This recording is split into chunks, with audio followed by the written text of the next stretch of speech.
Muy buenos días, estimados estudiantes de grado 11. Hoy 13 de julio vamos a dar inicio a la clase que tiene que ver con las exposiciones de los trabajos que teníamos pendientes. Entonces le damos la palabra a Marlon, quien inicia pues este paquete de exposiciones. Bienvenido Marlon a clase. Buenos días. Un poquito más fuerte que no te escuchamos bien. Ya ahora sí, profe. Sí, mejoramos. Buenos días. Mi tema de exposición son los antecedentes y características de la literatura medieval. Bueno, seguimos por favor. Profe, ¿me puede pasar la diapositiva? Bueno, ¿qué es la literatura medieval? La literatura medieval agrupa el conjunto de las producciones artísticas escritas de Europa que datan de los 1000 años que duró el medioevo, el periodo histórico comprendido entre la caída del Imperio Romano en el siglo V y el descubrimiento de América en el siglo XV y caracterizado por el surgimiento de una sociedad feudal agror.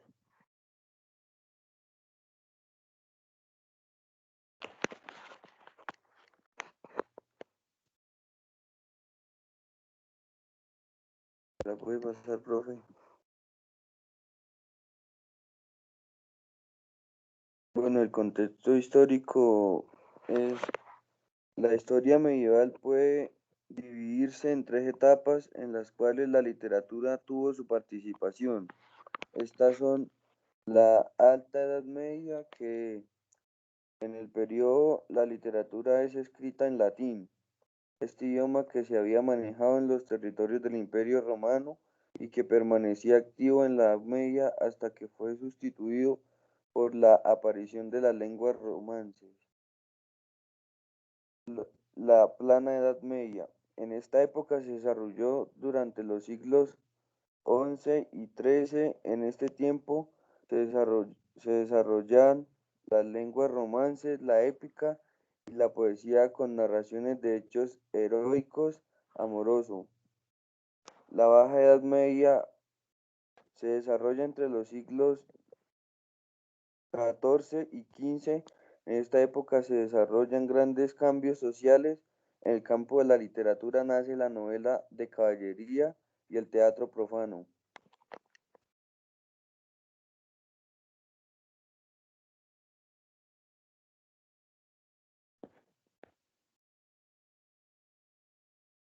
¿Me hace el favor, profe? Bueno, las características se pueden clasificar en dos partes: la literatura religiosa, emanada de la iglesia y el mundo de la cultura cristiana, y la literatura profana, menos abundante, emana del pueblo. En contraste, muchos de sus autores conocidos fueron padres eclesiásticos, monjas o sacerdotes, en cuyas obras se indagaban conceptos de teología, filosofía, liturgia o se hacían críticas veladas a la propia iglesia. Por otro lado, el didactismo fue un rasgo importante en esta literatura, de modo que la acompañaba un espíritu moralizante educativo.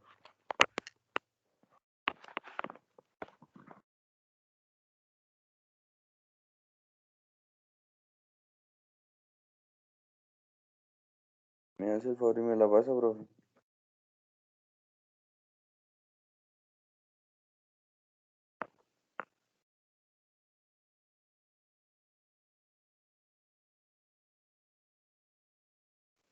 Obras y autores. El Amadís de Gaula, de autor anónimo, es la obra maestra de la tradición medieval española y uno de los libros de caballerías más famosos, de los que se burlaba después el Quijote. Data del siglo XIII o XIV y narra las aventuras de Amadís, hijo del rey Perión, un caballero andante. El Cantar del Roldán, titulado La Chazón, de Roland en su francés original. Es un poema épico de miles de versos de largo, compuesto a finales del siglo XI y atribuido a Turoldo, un monje normando. Se supone que es el cantar de gesta más antiguo de Europa y narra los hechos de la batalla de Roncesvalles bajo el mando del conde Roldán de la comarca de Bretaña. El Decameron, un compendio de cuentos y novelas cortas escritos por un humanista italiano, Giovanni Boccaccio, en 1313 y 1375, cuyos contenidos van desde los eróticos a lo trágico, pasando por el humor escrito en dialecto vernáculo florentino. Es una de las grandes obras de la literatura italiana de todos los tiempos, no solo medieval.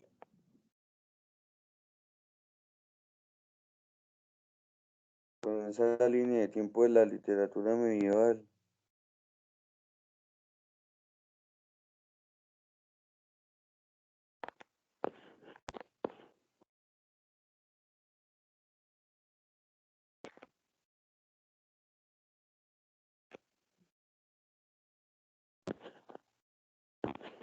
Listo, muchísimas gracias.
Dante Alighieri. Dante fue un político comprometido y desventurado que no encontró reposo ni recompensa lejos de las letras. Durante su infancia y adolescencia estuvo tutelado en su ciudad natal,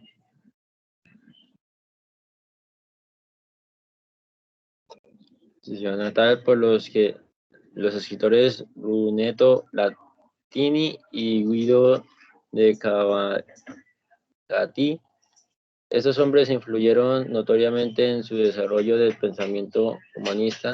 Se cree que la mayor parte de su educación la obtuvo desde casa, estudiando poesías toscana y las diversas lenguas que entonces se empleaban en los diferentes estados que conforman Italia.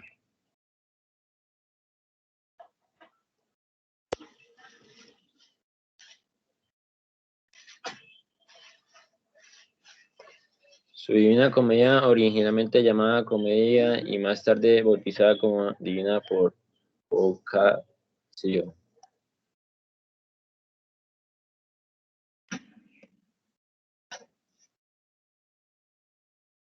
La Via Nova de Bulgari en lo que tía la Divina Comedia, los tratados de Convivium y de Monarchia y algunas églogas.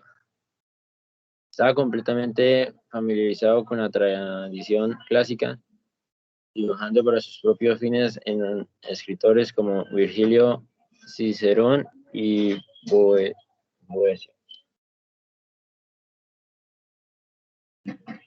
Realizó importantes trabajos teóricos que van desde discusiones sobre la retórica hasta la filosofía moral y el pensamiento político.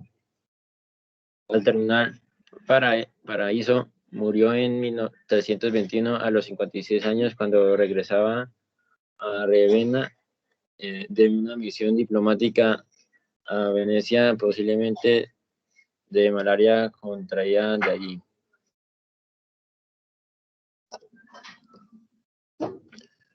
Es el personaje protagónico de la historia quien, contando con 35 años, la mitad de la vida, se sentía perdido en el pleno espiritual, tratando de buscar la purificación. Virgilio, dentro de la hora de Dante, lo acompañará y guiará por cada uno de los círculos del infierno y giros purgatorio.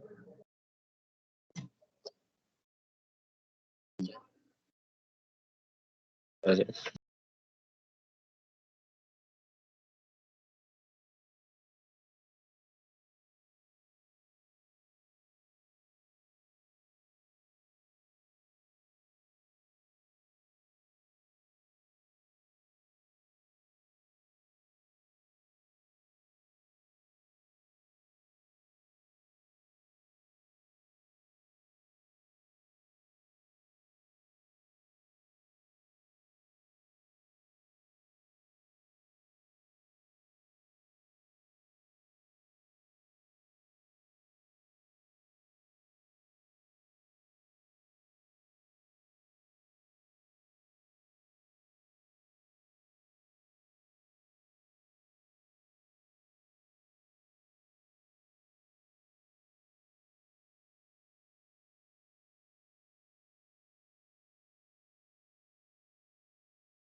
Bueno, buenos días. En el día de hoy les voy a hablar sobre el Renacimiento.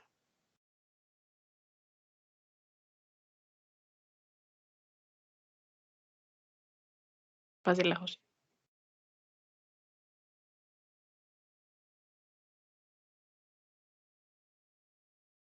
¿Qué fue la literatura renacentista? Se conoce como literatura renacentista toda aquella literatura producida en el contexto del Renacimiento europeo, durante los siglos XV y XVI. Italia fue el centro cultural en el que se originó el movimiento renacentista, que luego se propagaría por toda Europa. Una de las principales características de la literatura renacentista es que el regreso a la cultura clásica grecolatina se experimenta en todo cambio de las artes, del pensamiento y la filosofía que se llevó a cabo en Europa. Algunos de los géneros literarios más cultivados de la época son la poesía lírica y la poesía mística, que tenía temas religiosos. Ya también se encuentran ahí la novela de caballerías, la pastoril y la pícara, así como el teatro y el ensayo. También en esta época aparece la novela, el soneto y el verso en decasílabo.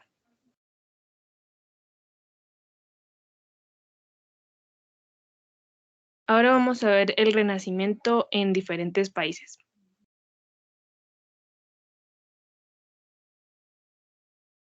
Empecemos con Italia. En Italia uno de los representantes fue Dante Alighieri, con su obra maestra La Divina Comedia. Es donde ahí él nos cuenta sobre una grandiosa alegoría en tercetos encadenados, en la que el propio autor, acompañado del poeta latino Virgilio, recorren el infierno y el purgatorio. De eso se trata la obra, darnos a conocer qué se caracteriza cada uno.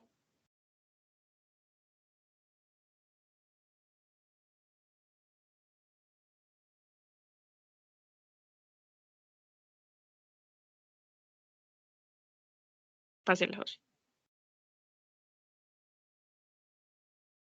Ahora tenemos Alemania. Alemania aporta al Renacimiento gracias a la tecnología, ya que allí se originó la imprenta, inventada por Johannes Gutenberg. La imprenta, junto con el papel, abarcó y multiplicó el número de los libros, causando en toda Europa una mayor generalización de lectura y cultura. Gracias a la imprenta, la lectura se propagó y cada vez más los libros eran más vendidos. Ahora tenemos a Holanda. En el siglo XVI está dominado en Holanda por la figura de Erasmo de Rotterdam y el humanismo latino. El humanismo optó preferentemente por expresarse en latín, ya que el Renacimiento empieza a fraguarse una lengua literaria común en diversos Países Bajos. En el humanismo escogieron la lengua latín, ya que era una de las más famosas en esa época. Ahora tenemos a España, uno de los países más representativos del Renacimiento. En España utilizaban una métrica donde adoptaban versos en decasílabos y heptasílabos. La rima utilizada era consonante, ya que a partir de la última vocal acentuada todos los sonidos coinciden. Las estrofas eran procedentes de Italia.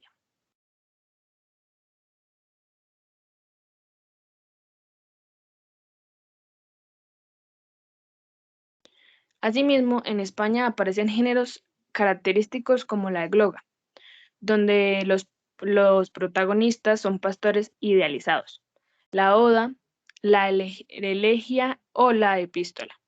También tenemos el teatro español, donde empieza el Renacimiento con una obra maestra entre la novela y el drama, donde ya todos la conocemos, La Celestina, de Fernando de Rojas.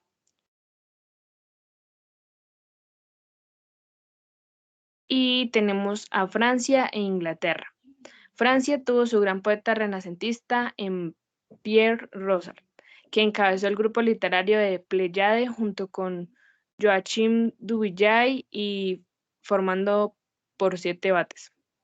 Y el Renacimiento llega tardíamente a las Islas Británicas. Fue uno de los últimos países donde llegó el Renacimiento, en la segunda mitad del siglo XVI, cuando la influencia clásica italiana alcanza su plenitud. Y allí en Inglaterra el teatro es lo más destacado.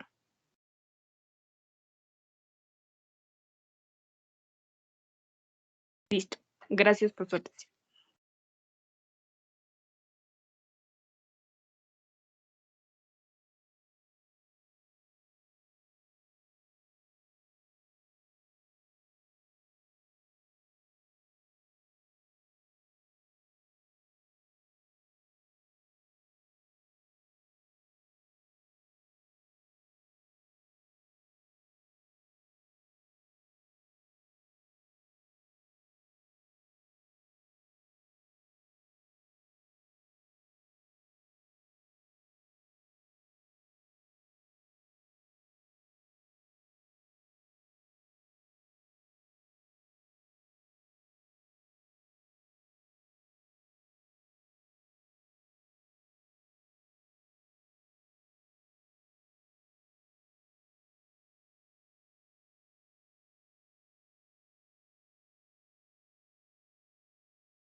Buenos días, le voy a presentar la exposición de la épica medieval.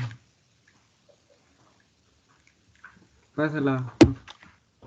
Eh, el- es- l- los poemas épicos o epopeyas se trataba de poemas orales y en verso y son fáciles de memorizar. La épica medieval europea dio su origen en la época grecolatina, la cual moderniza, pero cuyas líneas básicas sigue.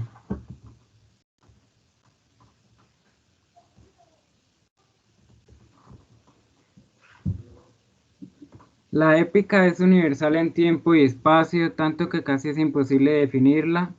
Sin embargo, da algunos elementos constitutivos, eh, héroe con un objetivo o ideal concreto que ha de superar una serie de obstáculos, contactos con una divinidad, actividad guerrera y a menudo peregrinaje. También destaca el tono callado, así como que triunfa siempre la justicia en la épica medieval.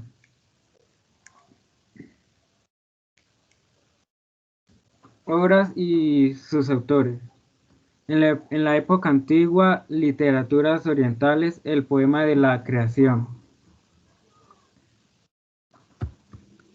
Este poema explica el fenómeno de la creación de los dioses y también muestra la creación de otros dioses que luchan entre sí.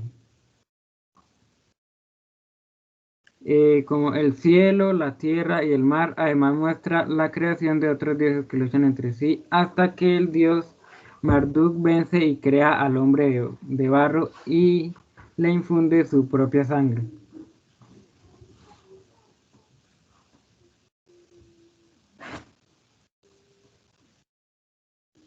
El Ramayana, épica hindú del autor Valmiki, data del siglo XV y narra la lucha de los arios dirigidos por el príncipe Rama. El Mahabharata es extenso poema épico hindú complicado por Vyasa en el siglo IV después de Cristo. Constituye un texto moral de derecho y filosofía, narra las luchas sostenidas entre dos familias por la posesión del reino de Hastinapur. La épica medieval, Cantares de Gesta. El Beowulfo, épica anglosajona, el autor es Anónimos del siglo VIII. Beowulfo, rey de los godos, obtiene muchas victorias que son cantadas en la primera parte del poema. En la segunda parte, Beowulfo enfrenta a un dragón, aunque lo vence, él muere. El canto de Igor es épica rusa, Anónimos del siglo XII. El protagonista de la obra es Igor. Él cae prisionero en la guerra. Su padre convoca a los príncipes del reino para que vengan y lo ayuden a vengar la ofensa infringida a su hijo. La esposa de Igor convoca a la naturaleza para que le ayuden a salvar a su esposo. Finalmente Igor se fuga de la cárcel y entra triunfalmente a Kiev. La canción de Rolando. Épica francesa, el autor es anónimo del siglo XI.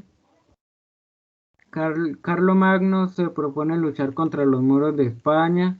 Al regreso del ejército carolingio a Francia, al pasar por Roncesvalles, es atacado por los moros. Carlomagno es traicionado por uno de los suyos, Ganelón, quien ayuda a los moros. Rolando, el sobrino de Carlomagno, muere en la batalla junto con muchos de sus soldados. Cuando llega Carlomagno, ve con pesar el desastre, manda matar a Ganelón como traidor. El emperador tiene un sueño, ve victoria futura y desquite.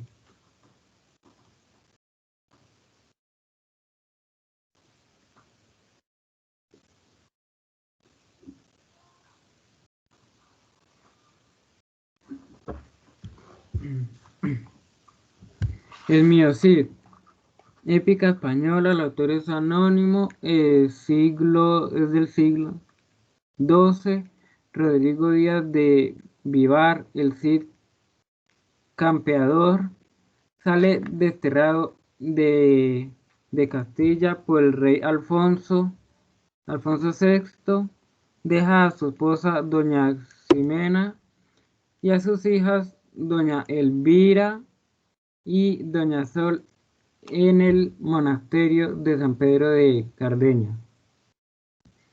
Entra en la tierra de los moros, toma posesión de los territorios de Alcarria y Aragón y se apodera de Valencia. Se reconcilia con el rey, quien autoriza la boda de sus hijas con los infantes de Carrión, quienes después de la boda se muestran cobardes ante los soldados del Cid, demostrando que solo aspiran a las riquezas del Cid. Regresan a Carrión llevando a sus esposas, a quienes por el camino las azotan y las abandonan. El Cid pide justicia y la querella se resuelve en una batalla que pierden los infantes. Las hijas del Cid contraen nuevas nupcias con los infantes de Navarra y Aragón.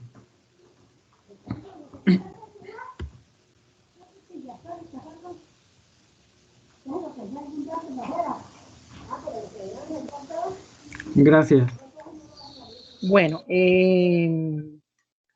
hemos escuchado entonces a Marlon, a Daira, a José y a Nelson, ¿verdad? Sí, señora. Bueno, hemos estado hablando de qué momento de la literatura.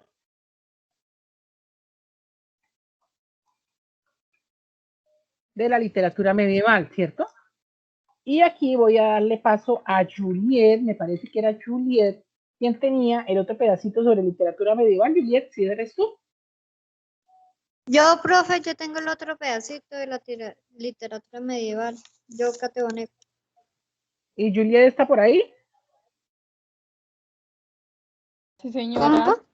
Bueno, entonces vamos a escuchar. Le voy a dar a Juliet la palabra y luego sigue Catherine, ¿listo? Sí, señora. Bueno, entonces vamos con Juliet.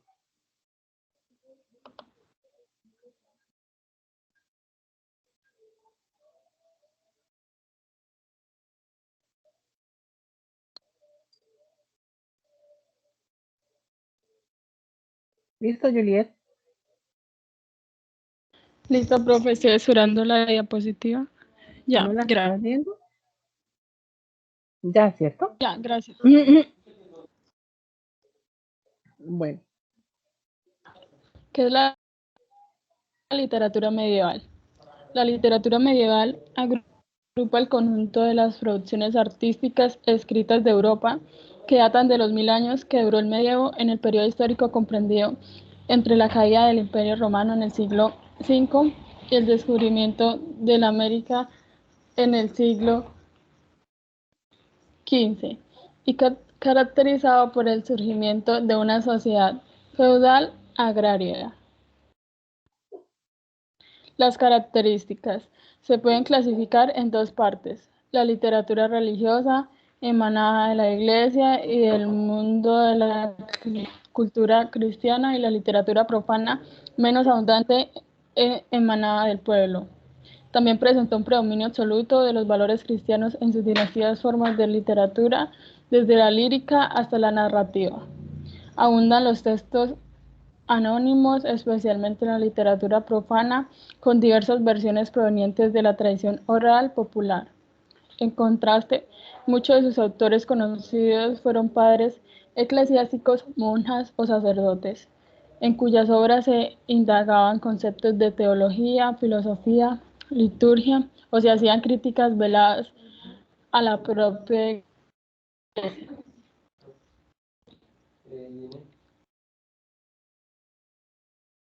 Sus obras presentan una importante marca de oralidad, dado que a menudo eran leídas en su audiencia más que leídas en silencio.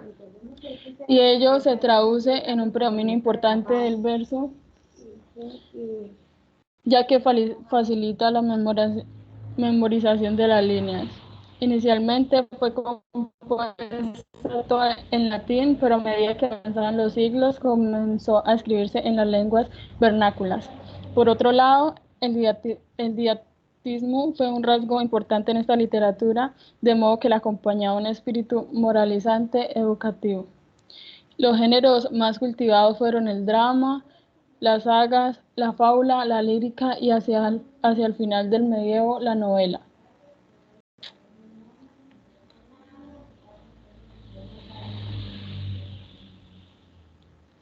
Bueno, acá podemos observar las portadas de los grandes temas de la literatura medieval, donde encontramos los libros de la caballería, el amor cortés, la poesía mística, la hagiografía y los bestiarios.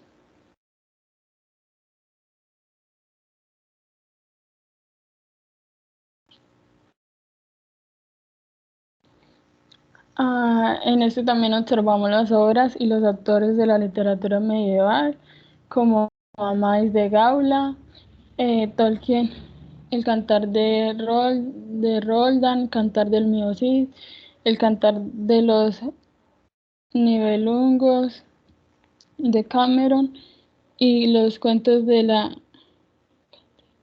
la Canterbury.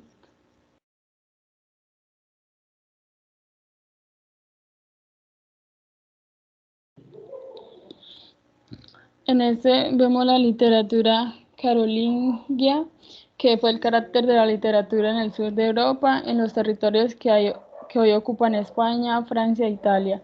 Estuvo marcada de manera definitiva por el imperio carolingio. El origen y el contexto de la literatura estaban ligados estrechamente a las ideas del cristianismo, pues el imperio carolingio fue el principal defensor del papado, de las iglesias religiosas y del estado feudal. Frente a la literatura medieval del norte de Europa, la literatura del sur asume las características más realistas y motivos temáticos claramente cristianos, como en el Cantar del Roldán o el Cantar del Mío Cid.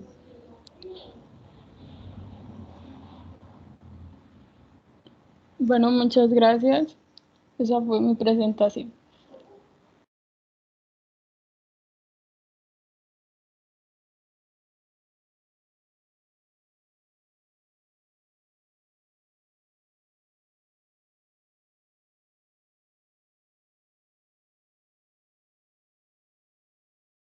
Y hablando sin micrófono, qué belleza, ¿no? Bueno, muchachos, pregunta, ¿ustedes tienen claro qué son los bestiarios?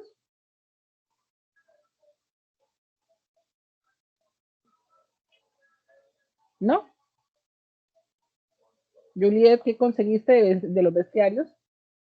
Bueno, recordemos que los bestiarios es un tipo de escritura, pues, digamos que eran las colecciones de fábulas, ¿sí? Sobre animales que tenían estas características, eran como también mitológicos. Entonces, sí, es una colección de fábulas de la literatura medieval. Y la geografía, que yo sé también lo han visto con la profe Caridad, ¿a qué hace referencia? Perdón, ¿me están escuchando o tengo de nuevo el micrófono cerrado? No, ya me están escuchando, ¿verdad? Sí, bueno, entonces la geografía tenía que ver con la vida de quiénes. de los santos, ¿no? Entonces eran las narraciones de esas vidas. Y hay muchas. Bueno, vamos a escuchar ahora, muchas gracias Juliet, vamos a escuchar a Catherine. En un segundito, dejamos de compartir. Hubo unos compañeritos que no me entregaron las actividades, no sé qué pasó, no entendieron. Catherine Bonet. Catherine, ¿ya estás viendo la presentación? No, profe, no me ha salido la diapositiva. Bueno, ya vamos a revisar.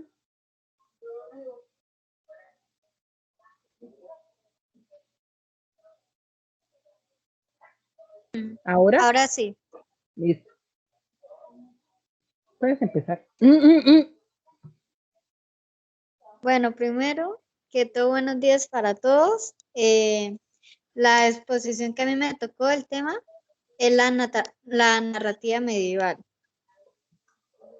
Bueno, la narrativa medieval nos habla del desarrollo de unos relatos de la novela, ¿sí? Y entre ellos tiene unos libros que los temas son fantásticos y caballerosos. Bueno, entre los libros de los caballeristas los escribieron empresas, teniendo en cuenta que el cuento medieval son narraciones cortas y todas son escritas en presas. Y pues, o sea, a lo que me refiero es que todas las narraciones del medieval son escritas todas en prosa y son cortas. Y pues ahí les doy unos ejemplos de los libros. Y listo, ya. Gracias. Bueno. Se me quedé dormida aquí pasando Tengo las una diapositivas. explicación corta, profe, que saqué resumen de todo. Y pues esos son unos ejemplos de las estructuras. Ahí está el Dante y el Renacimiento, como ustedes lo pueden leer. Bueno. Gracias, Catherine. Bueno, entonces cerramos acá la presentación de Catherine. Espérame que ahora me deja. Dejar de compartir.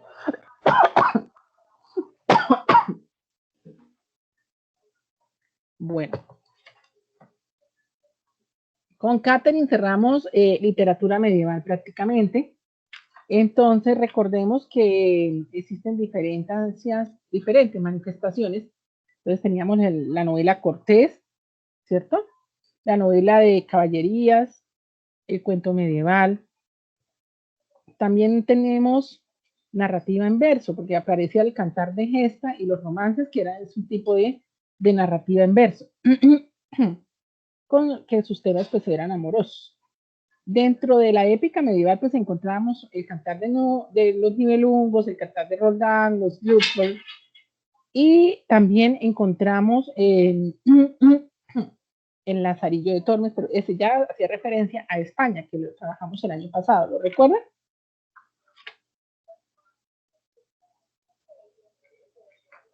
Bueno, vamos a ver un videito para cerrar esta partecita, un videoclip que viene de... ¿Me están escuchando? ¿Aló? Sí, la estamos escuchando, profe. Bueno. Entonces, no sé si ya están viendo el video, no me deja aquí, a ver. ¿Qué hacemos? Dijo, bueno.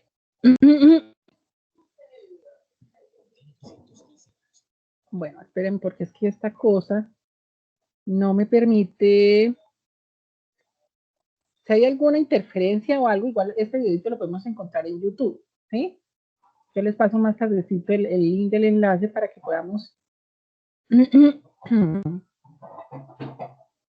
me ha dado lata los dichosos videos sin imagen. Ay.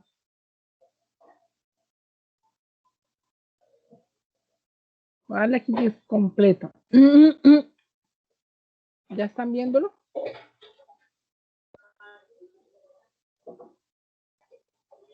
¿Sí?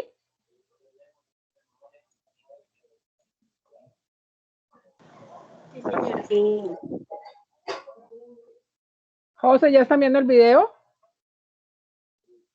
Bueno.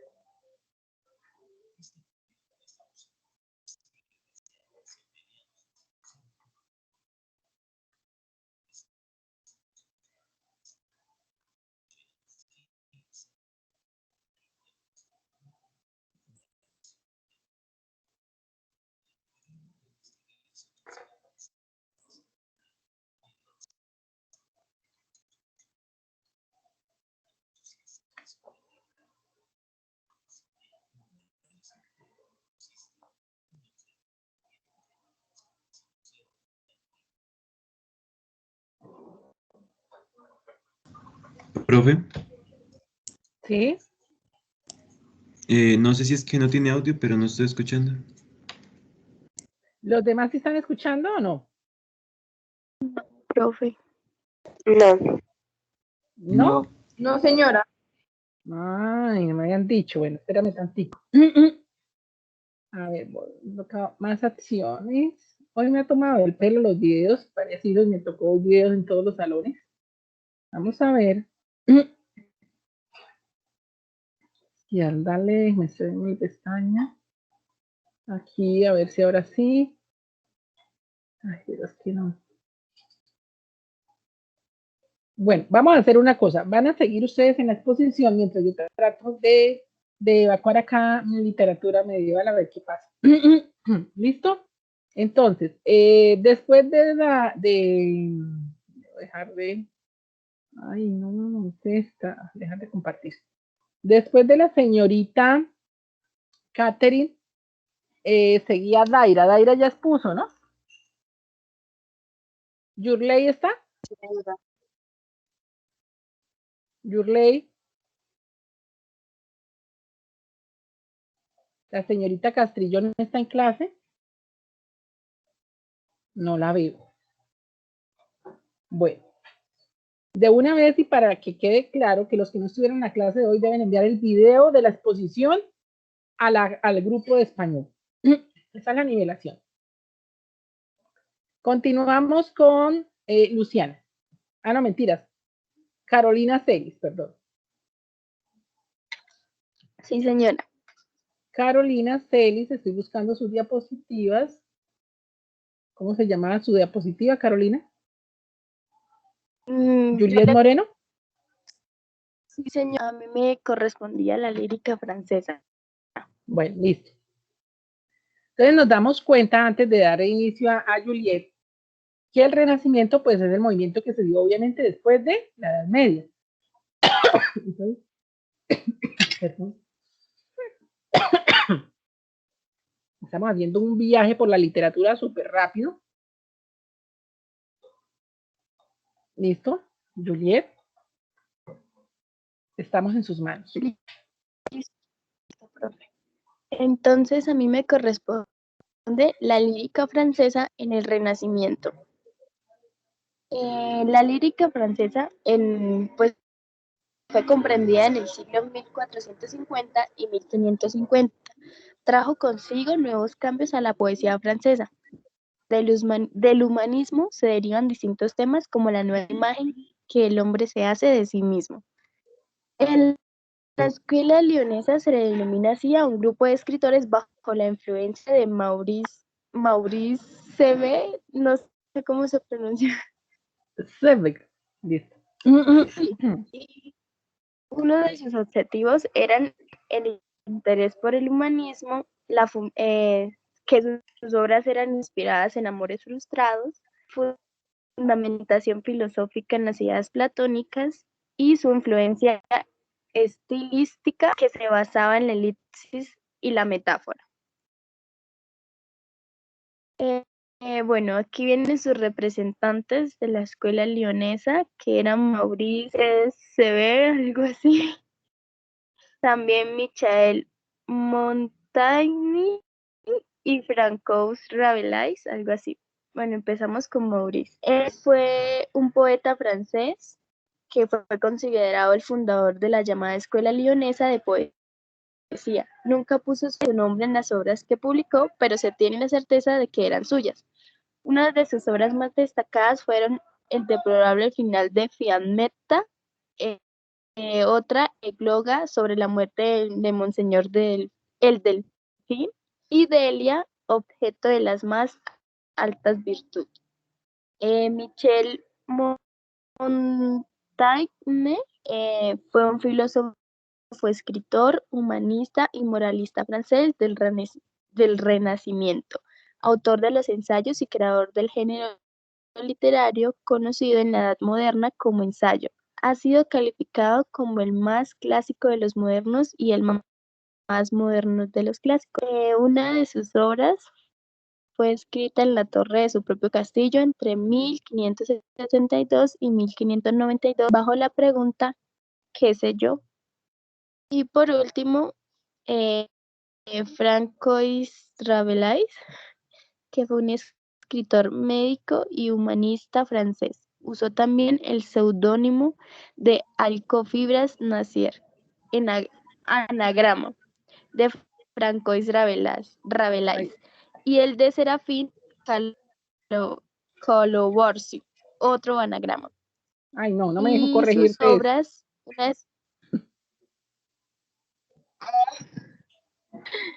bueno, una de las principales obras fue Pantagruel o Les Orgues. Bueno, ahí está eso en francés. Ujú. Bueno, Y ahí la foto, qué pena. Montaigne se escribe de manera diferente, ¿no? Sí, Ujú. y la foto se me copió, no me di cuenta. Es que ahí era otra foto que ve el mismo Le señor. faltó ahí una Montaigne con G. Montaigne. Listo, muchas gracias. Bueno, cerramos acá, señorita, dejamos de compartir y vamos a recibir mientras tanto a quien sigue en la lista, Luciana.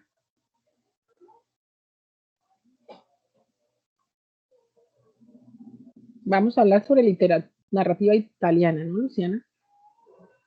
Sí, señora. Listo. ¿Ya estás viendo? ¿O aún no? No. Bueno, regálame un segundito, a ver.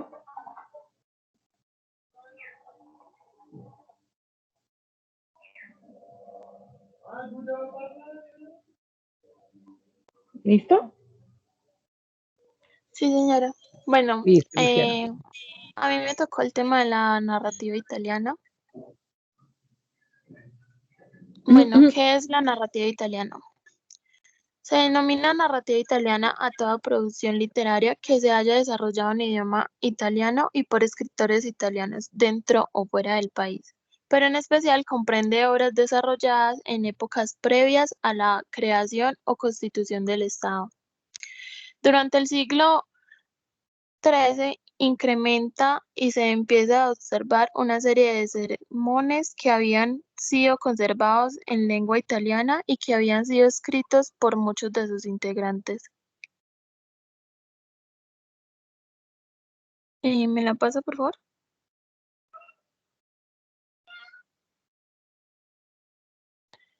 Bueno, la historia y el origen. El territorio italiano también estuvo permeado por el latín, sin embargo, a partir del siglo XIII, con la escuela siciliana, los escritores empiezan a escribir en lengua italiana.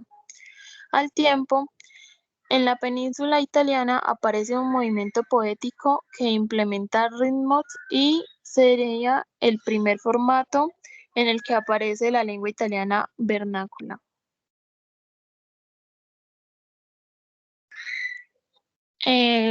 Su desarrollo estuvo en la prosa, donde se considera que la prosa fue uno de los campos de mayor producción de la literatura italiana, los cuales datan del 1231.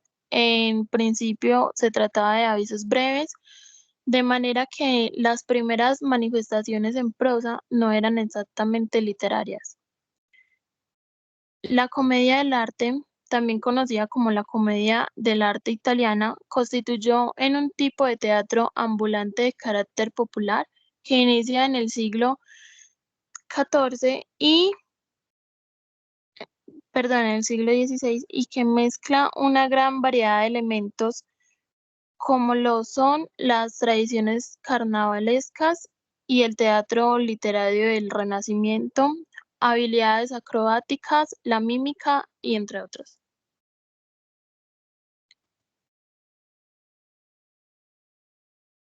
¿Me la puede pasar?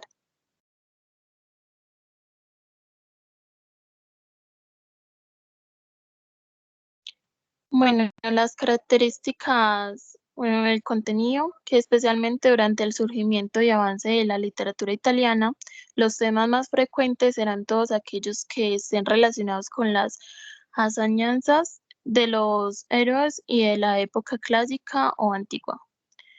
La influencia extranjera, que a diferencia de otras zonas del mundo, Italia no contaba con leyendas antiguas, sátiras, poemas épicos y otros antecedentes literarios en los que pudiese fundamentar su propia producción, razón por la que, como vimos el contenido, tomará temas que venían del extranjero para empezar sus creaciones literarias.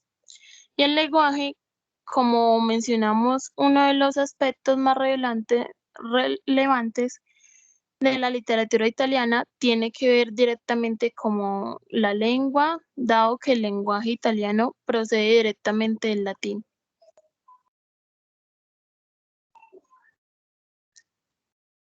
Bueno, y las obras y los autores que fueron la Divina Comedia de Dante Alighieri, Decameron de Giovanni Boccaccio, El Cancionero, Francesco Petrarca y Los novios de Alessandro Manzoni. Y pues ya, gracias por la atención. Y eso fue todo. Listo, Luciana, gracias. ¿Algo más para complementar, Luciana? ¿Cómo te pareció el tema? Pues yo creo que hice un resumen como de todo, traté como de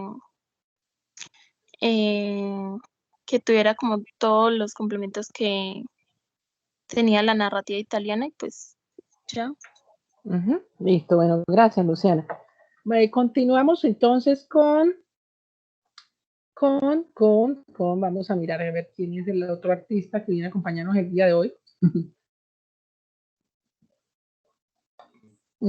Kevin.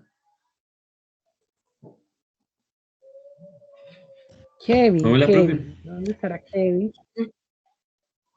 Hola, Kevin. Hola. Bueno, me regala un segundito mientras encuentro aquí tu exposición. Claro.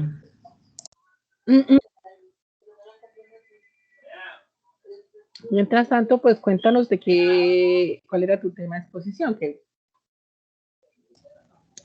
Profe, a mí me tocó la lírica en la literatura del Renacimiento francés. O pues, la lírica de la literatura francesa en el Renacimiento.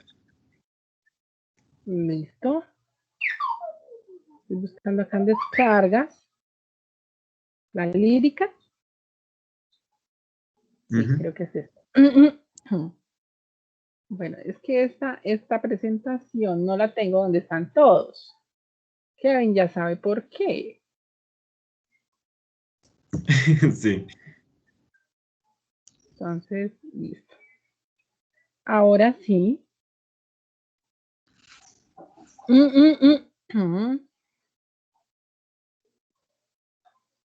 Toca por acá otra vez.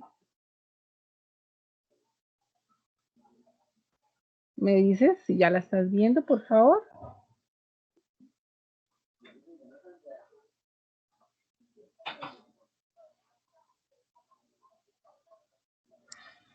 Sí, profe, ya está bien. ¿Listo? Bueno, puedes empezar. Entonces, hola, me tocó la lírica en la literatura del Renacimiento francés. Entonces, empecemos hablando de lo que es lírica. Pues la lírica se define como un género literario constituido por las obras que se caracterizan por expresar sentimientos y emociones profundas.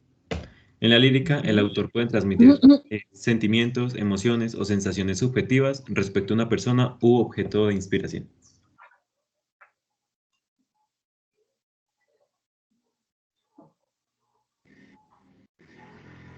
Profe, ¿puedes pasar, por favor? Ya la pasé, que necesito. Sí, no se veía, qué pena. Pero entonces ahora sí, hablando del Renacimiento francés. Pues para entrar en contexto, el Renacimiento francés fue una revolución artística y cultural que transcurrió entre el siglo XV y a inicios del siglo XVII. Este periodo se realizó el desarrollo de nuevas técnicas y formas artísticas en los campos de la impresión, la arquitectura, la pintura, la escultura, la música, las ciencias y la literatura, y la elaboración de nuevos códigos sociales de etiqueta y de discurso. Entonces, inspirados por el Renacimiento, pues ¿en qué se da el Renacimiento francés? Pues se da por la inspiración del Renacimiento italiano, el humanismo, que es como que los seres humanos tienen el derecho y la responsabilidad de dar sentido y forma a sus propias vidas, y también el antropocentrismo, que es la concepción de que el humano o la persona es como el fin absoluto, el centro de todas las cosas. Y pues estas tres cosas fueron las bases para que se diera el Renacimiento francés. Kevin, necesito, es que coloqué la presentación. ¿Tú estás viendo cuál diapositiva? ¿La que dice lírica del Renacimiento francés? ¿O cuál? Estoy en Renacimiento francés, donde aparece la No, imagen. es que me tocó salirme entonces. Tocó seguir presentando así. Bueno, listo, gracias. Listo, ya cambió. Entonces, listo, ahora sí, hablando de la lírica del Renacimiento francés, ¿qué fue? ¿Qué fue la lírica del Renacimiento francés? Entonces, la lírica del Renacimiento francés... Ay, Dios, se me perdió. Ya. Se refiere a como... pues ese es obviamente el espacio, el momento en que se dio entre el siglo XV y el XVII, donde se dio el movimiento cultural y artístico en Francia. Listo, entonces, ¿de dónde nace la lírica del Renacimiento francés? En esta época se vio influenciada por el Renacimiento italiano en aspectos geográficos y económicos, y de igual manera se caracterizaba por el humanismo y el antropocentrismo. ¿Cuál fue su mayor representante?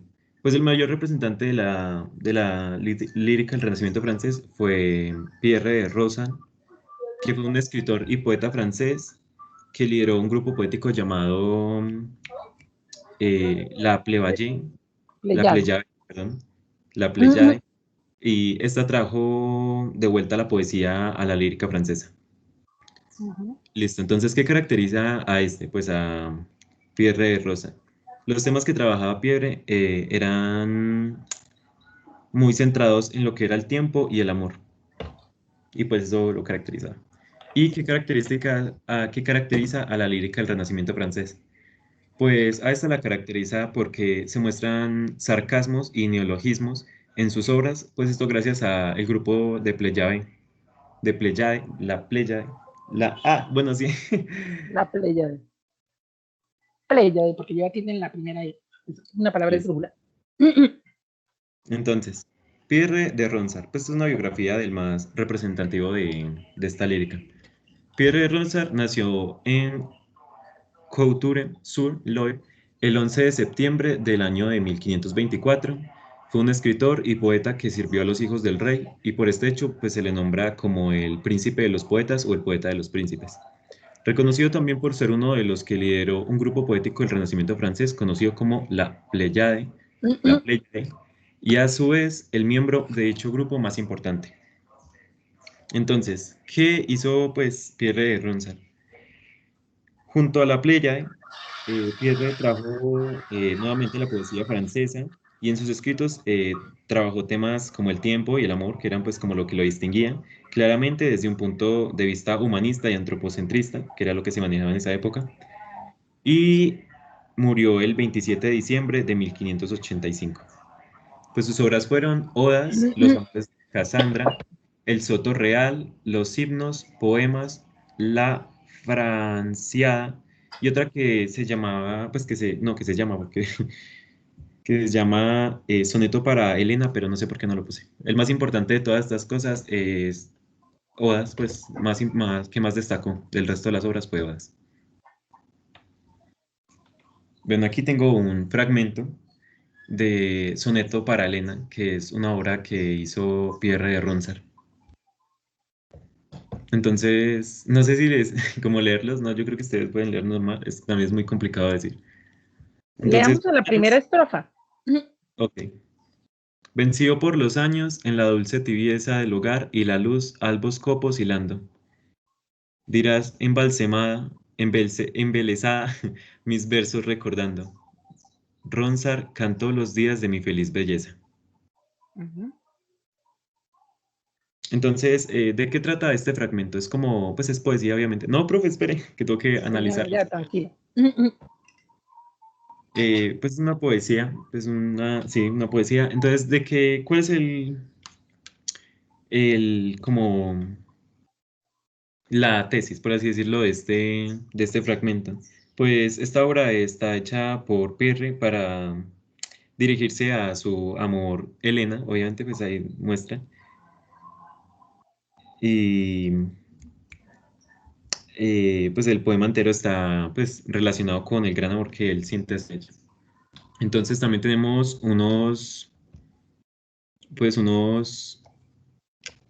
como unas expresiones que él usaba durante todo el tema. Obviamente están en francés porque no, porque él era de Francia. Entonces él usaba estas tres por ejemplo, en este fragmento. Amor bonus, que significaba como el amor verdadero o el amor de espíritu. El tempus fugit, que era el tiempo pues el momento en el que él iba a morir. Y carpe diem, que él utilizó para referirse a ella como es para decirle que disfrutara su juventud ahora que podía, pues o antes de que fuera demasiado tarde. ¿Cuál fue el significado de esta obra? Pues esta obra, pues el significado era eso, el gran amor que él le tenía hacia ella y que pues disfrutara lo que tenía. En ese momento era como que la juventud, solo se podía disfrutar la juventud y no la vejez. Entonces, que disfrutara la juventud ahora que podía. Y pues la lírica, pues logramos ver la lírica, obviamente, en las emociones y sentimientos que él mostraba hacia ella en la obra.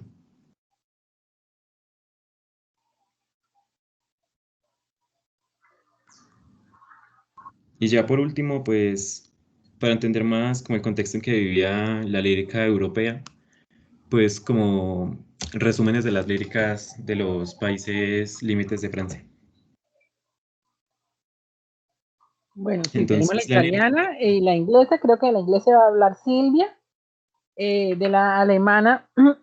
pues sí, es que yo no sabía que todos iban a exponer eso, entonces ya están Sí, expuestos no, pero no prácticamente. importa, porque tú puedes complementar de pronto cuando los compañeros y ya tienes como la idea de qué se trata cada una de ellas, ¿listo? No Sí, recuerdo la igual son italiana que le resúmenes, correspondió.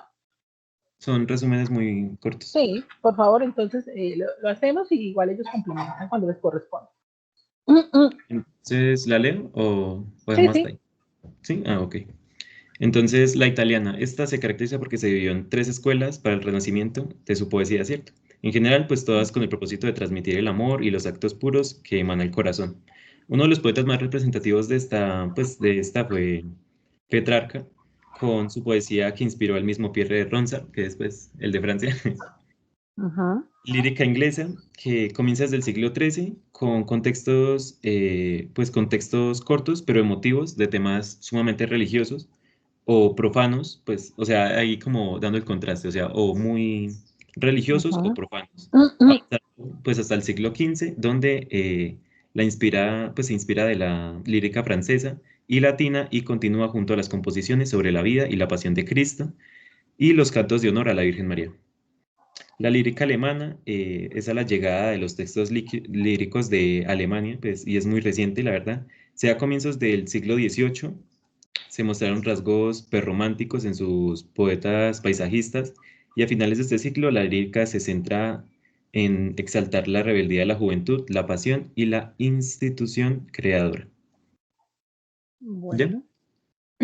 Listo, gracias, Kevin. Carlos Iván está por ahí.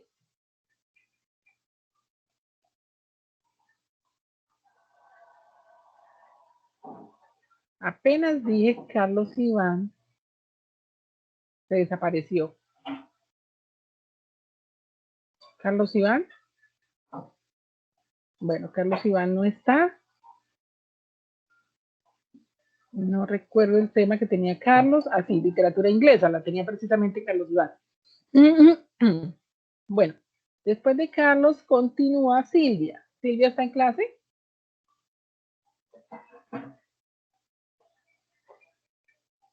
No está en clase Silvia. Bueno, María Lisset. Sí, estoy. Hola, Lisset. ¿Me recuerdas, por favor, tu tema de exposición, Lisset? El neoclasicismo. ¿Cuál? Neoclasicismo. Neoclasicismo. Listo.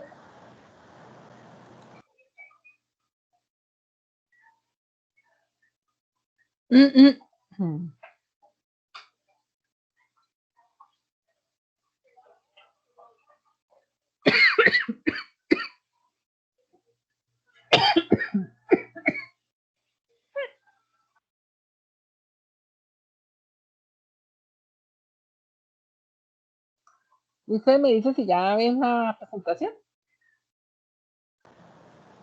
Sí, señora. Listo, empezamos entonces. Bueno, pues entonces les voy a exponer sobre el neoclasicismo.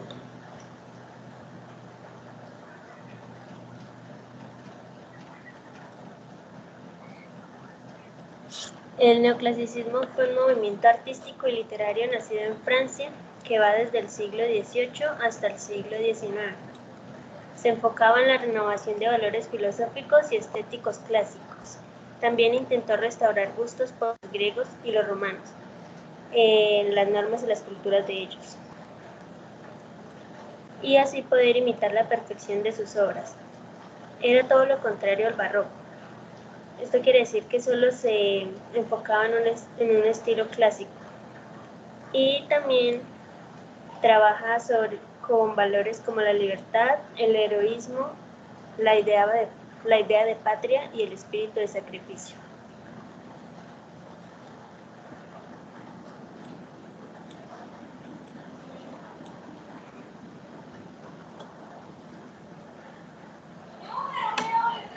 Los géneros literarios.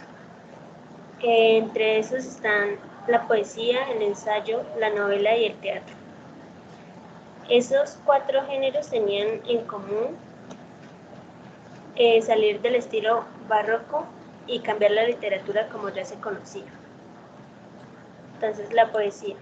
Los autores utilizaban el verso, se exponía una nueva moral. La fábula fue la forma poética más utilizada.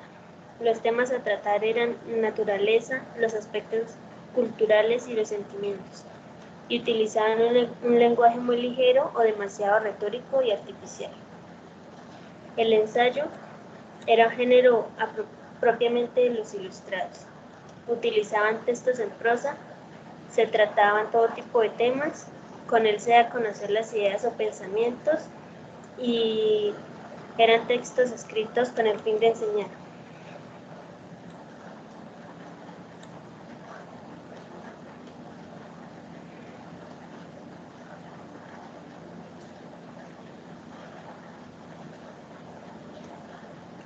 La novela. Aparecen las novelas de aventura, autobiográficas, epistolares, sentimentales y eróticas.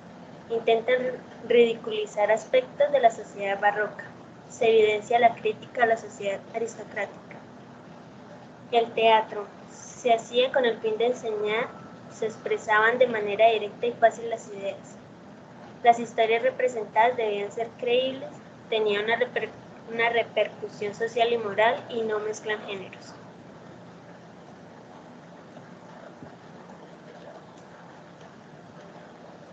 Ella estaba hablando con el micrófono cerrado. Bueno, es importante que Lisset coloca algunos de los autores más destacados en cada uno de ellos, ¿no?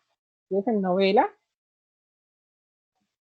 a Daniel Defoe y Jonathan Swift, y así sucesivamente en teatro, en Racine y en ensayo de Montaigne, en fábula, en poesía, pues que más se destacó sobre todo en la parte de fábulas, Tomás de Iriarte y Feliz María Samaniego.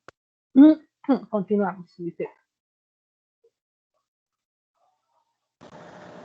Bueno, ahora sigue el neoclasicismo en Francia. El neoclasicismo en Francia fue dominante entre 1760 y 1830.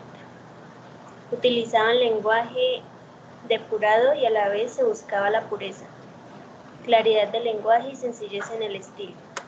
Ahí tenemos algunos representantes como Pierre, Jean, Charles y bueno.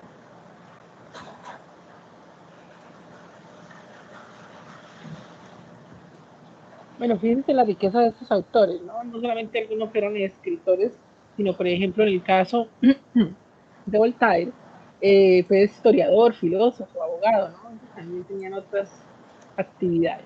Seguimos. Molière. Uno de los representantes más destacados fue Molière. Él compuso comedias que ya no se basaban en personajes ridículos, sino parecidos, aunque exagerados. Su comedia se centra en la sátira de sus personajes, en especial a los que presentan una doble moral. Su comedia parte de la observación de la vida, donde sus personajes son tipos sociables.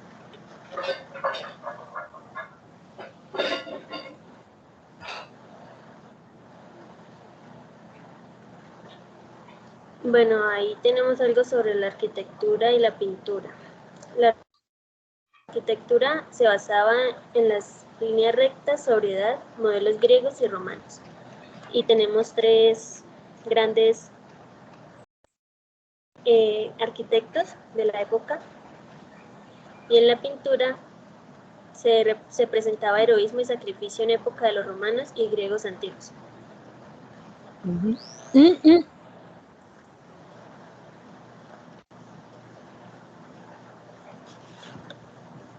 Gracias.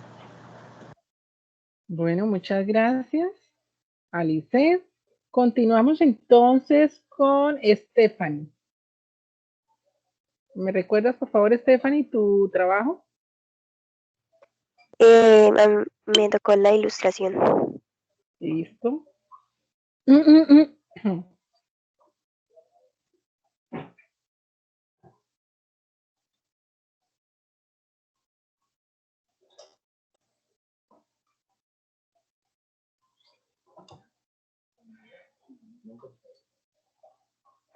¿Listo, Stephanie? ¿La estás viendo?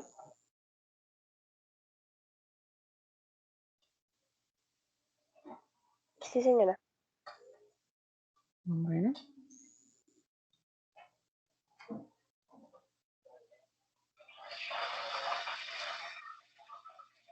Puedes iniciar. Bueno, mi tema, como ya saben, es la ilustración. Y pues empezamos con qué fue la ilustración. Bueno, fue un movimiento que empezó en el siglo XVIII y duró hasta los primeros años del siglo XIX. Bueno, la finalidad de este movimiento era que por medio de la razón se adquiriera conocimiento y con esto terminar la ignorancia que había en la época.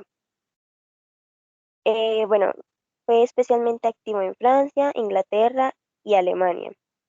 Inspiró cambios culturales y sociales, en el que el más representativo fue la Revolución Francesa.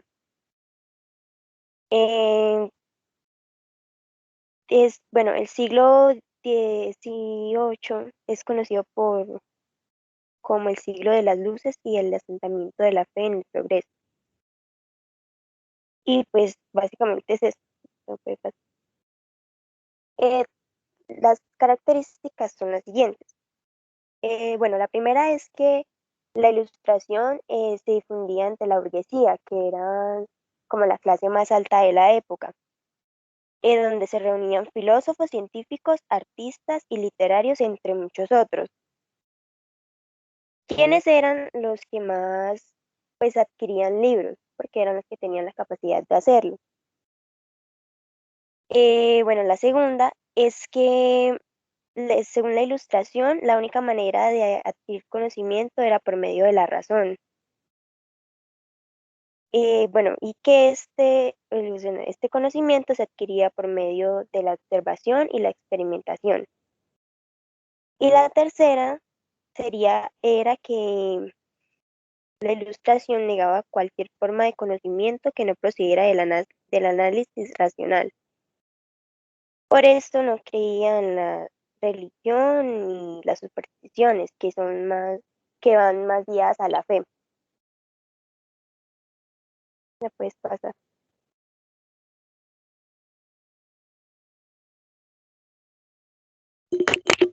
Profe, ¿me puede pasar la diapositiva?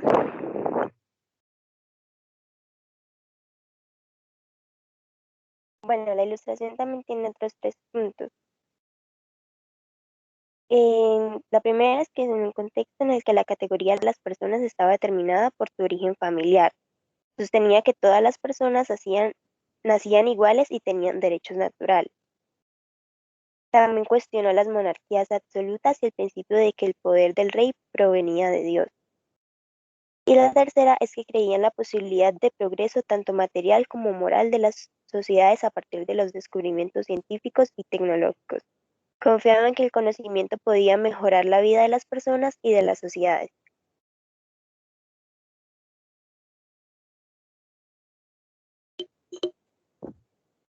¿Me puede pasar? Tiene 3 principales antecedentes. El primero era pues la necesidad de las personas de encontrar conocimiento verdadero, de buscar y encontrar respuestas a todas las preguntas que iban apareciendo. Preguntas o bueno, cosas o temas que no eran, que no era, bueno, que no, la religión y los gobiernos no podían explicar. La segunda es que se empieza a valorar el pensamiento humano como fuente de saber. Y la tercera es la difusión de las corrientes filosóficas. Y pues las dos principales que fueron el empirismo y el racionalismo.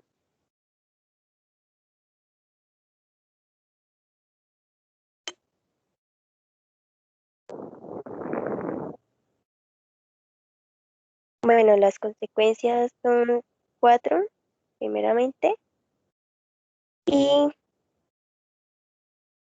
bueno, la primera fue que gracias a la perdón, bueno, a esto se dio un fuerte impulso al desarrollo del método científico y las ciencias como las conocemos en la actualidad.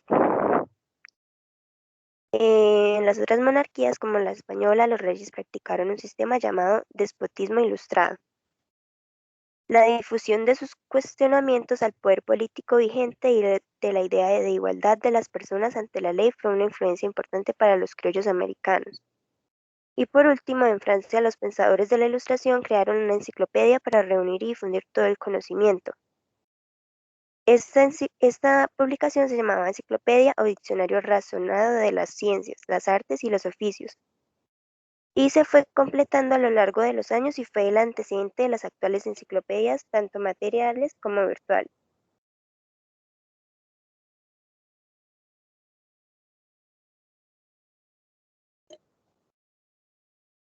Los principales pensadores de la Ilustración fueron Charles Louis de Secondat, barón de Montesquieu, que vivió de 1689 a 1755.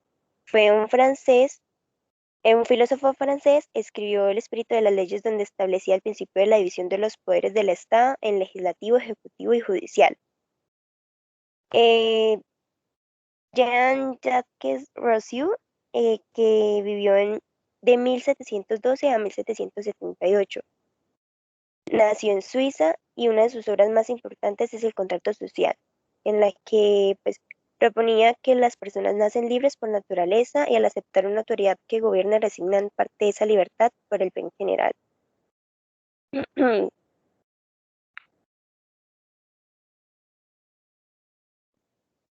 También está Francois Marie Arouet, pues no sé cómo se pronuncia bien, pero bueno, más conocido como Voltaire, que vivió de 1694 a 1778. Fue un escritor y pensador francés, defensor de la libertad del pensamiento y la razón sobre la religión.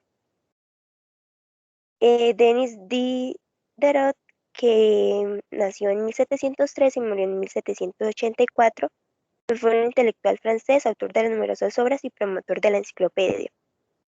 Jean Le Ronde d'Alembert, que nació en 1717 y murió en 1783, fue un filósofo y matemático francés, impulsor del enciclopedismo. Y Antoine Laurent de Lavoisier, que nació en 1743 y murió en 1794. Fue un biólogo y químico francés y se le considera el iniciador de la química moderna. Bueno, y pues la última pregunta, que es ¿por qué es importante? Pues en resumen, porque según la ilustración, como les dije al principio, eh, la razón es la fuente del conocimiento y esta razón es la que se utilizaba en esa época, pues se sigue utilizando para combatir la ignorancia y la superstición y bueno, el caso de la fe, que son cosas que no son tan, pues no son comprobadas y no son muy ciertas. Por eso se usa la razón en la ilustración para adquirir conocimiento y pues dice que la ilustración tuvo una gran influencia en aspectos científicos, económicos, políticos y sociales.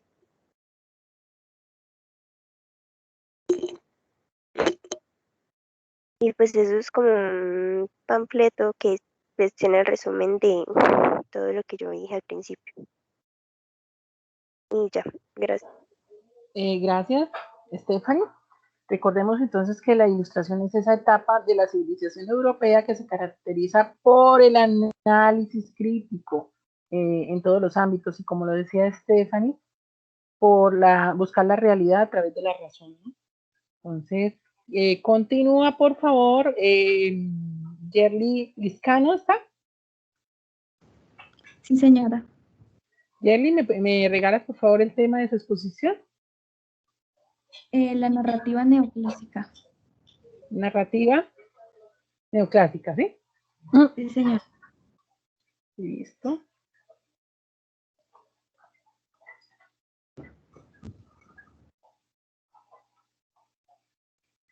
Dejar de compartir y volver a compartir. Listo. Me cuentas cuando ya esté lista.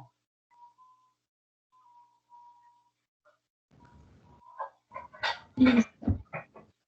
Buenos días. El día de hoy voy a presentarles qué fue la narrativa neoclásica. Bueno, la narrativa neoclásica deriva del neoclasicismo, que estuvo desarrollado en Francia, más enfocado en la Revolución Francesa. Bueno, en esta narrativa se destacan los géneros la poesía lírica, el ensayo, el teatro, la novela y la fábula. Sin embargo, la poesía lírica no fue de mucha influencia. En esta también busca como equilibrar el ordenar y pues como tal es los 6 principios, que es el orden, el equilibrio, la lógica, la razón y la corrección y autocontrol. La razón fue uno de los puntos más fuertes de la narrativa neoclásica, ya que está como basada en la ilustración o pues en el siglo de las luces, que fue ese auge de conocimiento. El origen, como anteriormente lo mencioné, es en Francia en el siglo XVIII. Y algunas características es que se basó en escritores griegos y latinos, dio importancia a la razón, la fantasía es dejada a un lado y el ensayo, que es uno de los géneros más importantes, no posee lírica, es decir, se aleja de los sentimientos. Siguiente. En las expresiones literarias tenemos la fábula, que fue dada como para representar a las personas con cualidades y que al final nos deja una enseñanza moral, y la prosa, que se escribe en forma crítica y de ensayo. Los autores principales fueron Fray Benito Jerónimo, José Cadalso y Gaspar Melchor de Joyanos. Bueno, el ensayo más que todo fue como una crítica a la sociedad, puesto que la situación del país en ese momento pues era de revolución, la Revolución Francesa. En el relato filosófico se exalta, como anterior dije, la crítica, un rechazo al absolutismo y demás.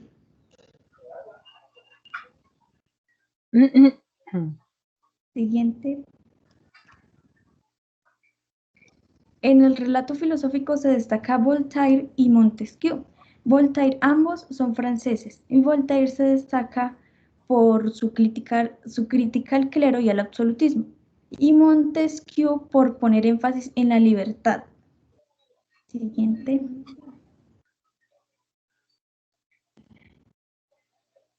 Y por último, el relato epistolar, que se da en forma de cartas o pues así, y también con ironía.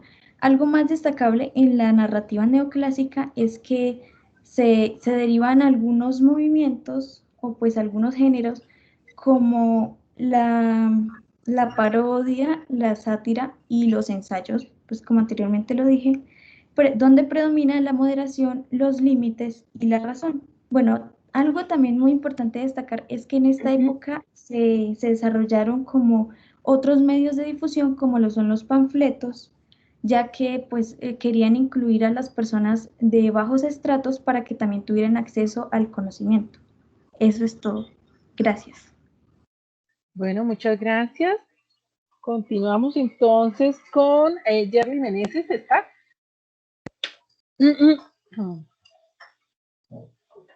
Señorita Jerry. No la veo. ¿Ustedes la ven?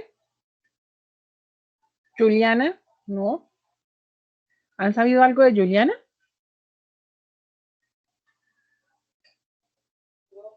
Vanessa. Sí, señora Vanessa, profe. ¿me recuerdas Sí. por favor tu tema, Vanessa? La poesía neoclásica. Así está guardada. Sí, señora. Listo, poesía neoclásica.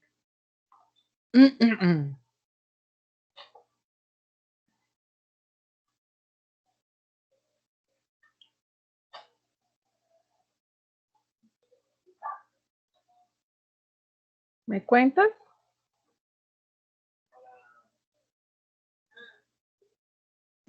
Listo, profe.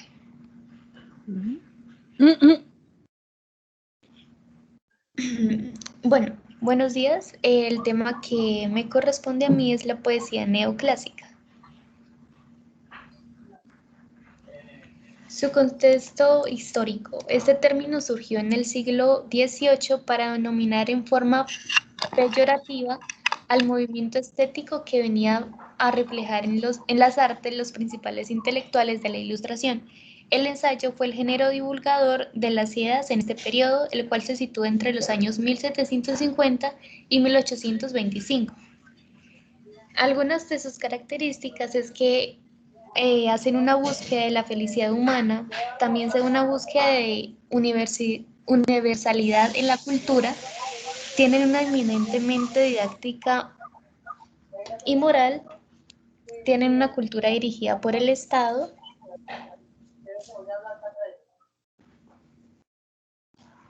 también tienen una imposición jerárquica de la literatura clásica como modelo. Se resalta también la importancia de la razón sobre el sentimiento y la imaginación, y tienen una manifestación uniforme contra la exageración del barroco.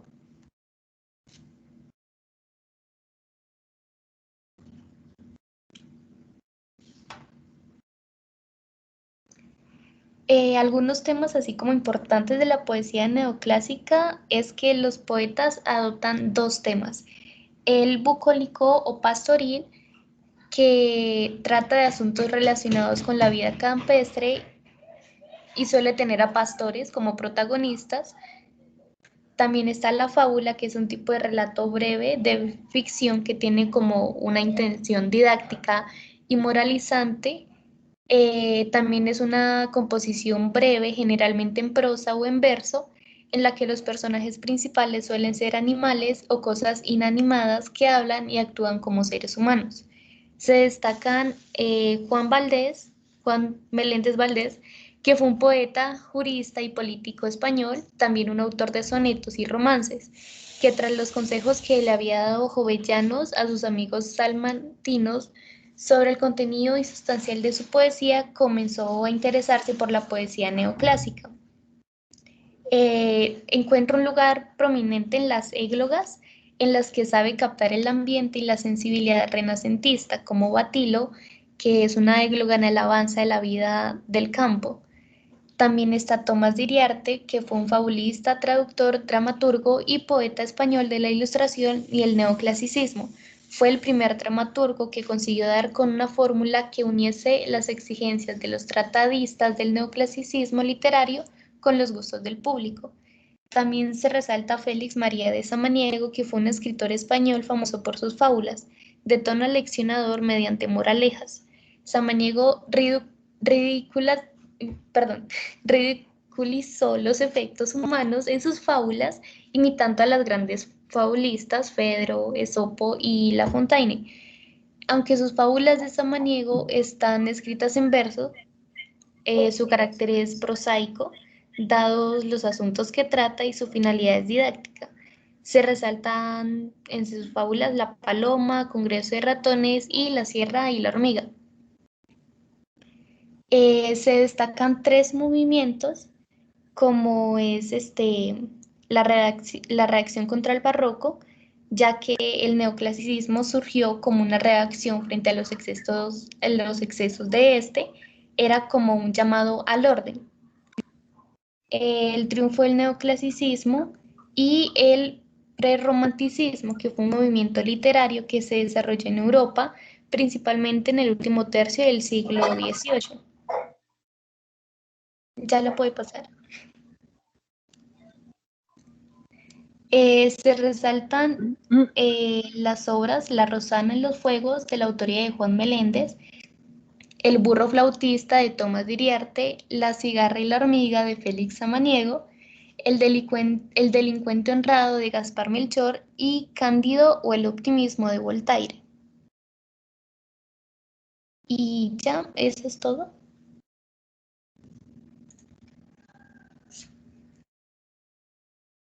Listo, muy bien. Continuamos entonces con Daniela Rodríguez. ¿Está Daniela? Sí, señora. Danielita, ¿me recuerdas cuál fue tu tema de exposición, por favor? Poesía racionalista. Poesía racionalista, listo. Ya te voy a dar acá el cambio. Me avisas si ya estás viendo en pantalla.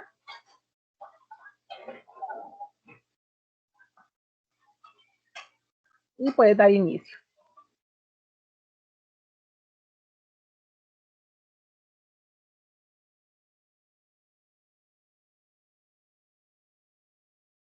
Poesía racionalista.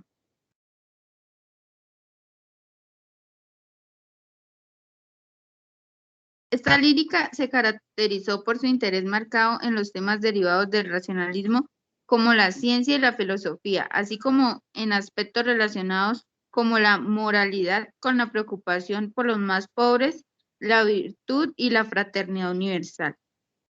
La poesía se convierte en un instrumento de utilidad social y se presta menos atención a su componente estético, a su belleza. Se abandonan los temas amorosos en favor de la intención moral y didáctica. En consecuencia, se recupera un viejo género de procedencia clásica, la fábula.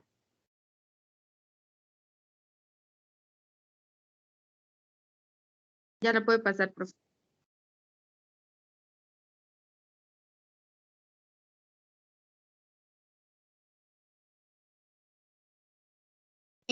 La poesía racionalista tiene estas líricas: la lírica francesa, lírica inglesa, lírica italiana y lírica alemana. Empezando con la lírica francesa.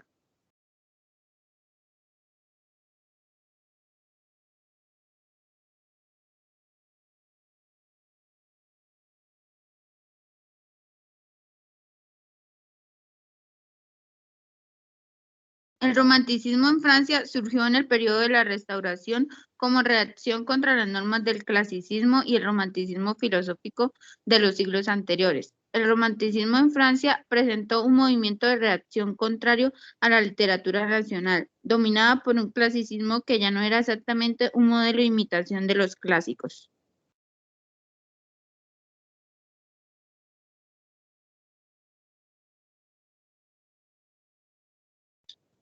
En la lírica francesa y alemana, el clasicismo no había calado con tanta intensidad como en Francia o España, aunque esta corriente fue predominante en este siglo. En Francia, país de tradición grecolatina, la literatura continuó siendo la clásica hasta mucho después del Renacimiento.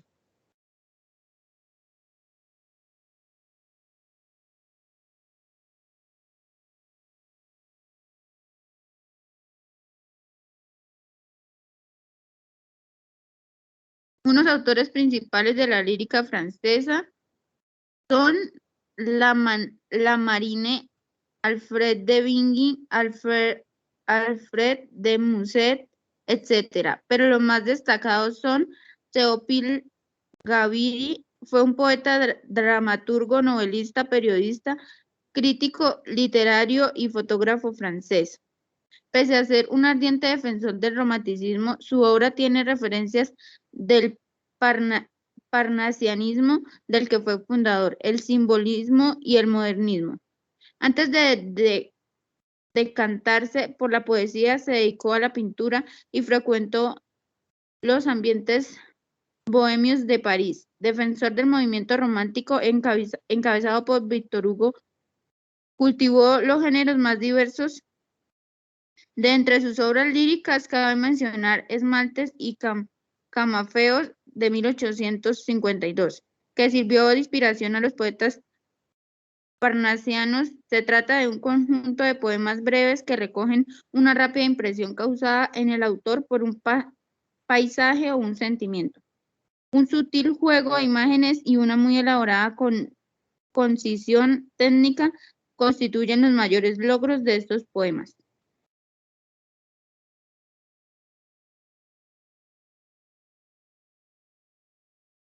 La lírica inglesa.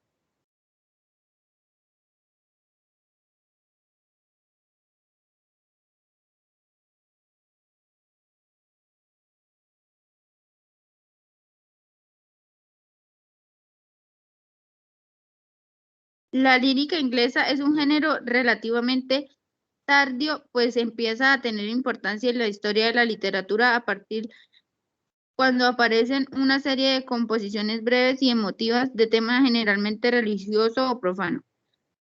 Su estructura está muy influenciada por la poesía latina y francesa. La intensidad emotiva del poeta la distingue fácilmente la poesía narrativa, que era la forma y el modo de expresar los poetas ingleses hasta entonces. Los temas de la poesía lírica son muy variados, pero destacan en primer lugar los de carácter religioso y más concretamente las composiciones de vida y de pasión de Cristo. Los cantos en honor a la Virgen. En cuanto a la lírica profana, se escribe la sátira política y social, canciones festivas de alba, pastorelas, elegías, el cursus honorum, y sobre el eterno tema del amor.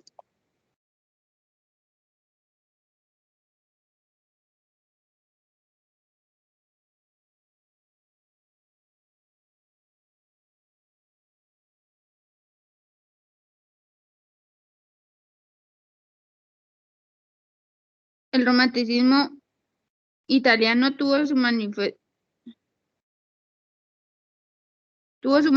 en la letra semiseria de Crisostomo. Se destaca sobre todo por la figura de los escritores de Ugo Foscolo en 1777-1827, el autor del famoso poema Los sepulcros, y Giacomo Leopardi en 1798 y 1837, cuyos pesimismos se vierte en composiciones como Asimismo, El infinito o A Italia.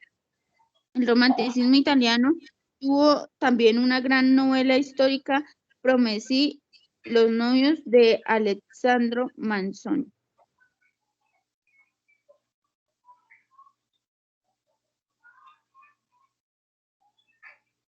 Los principales autores, el conde de Giacomo, Taldegardo, Francesco di Sales Saverio, Pietro Leopardi, Recanati, 21 de junio de 1798, Nápoles, 14 de junio de 1837.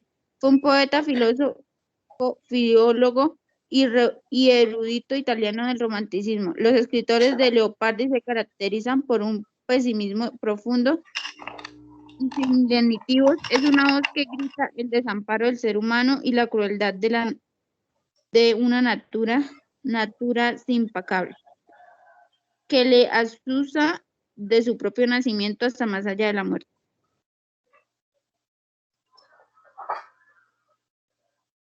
Lírica alemana.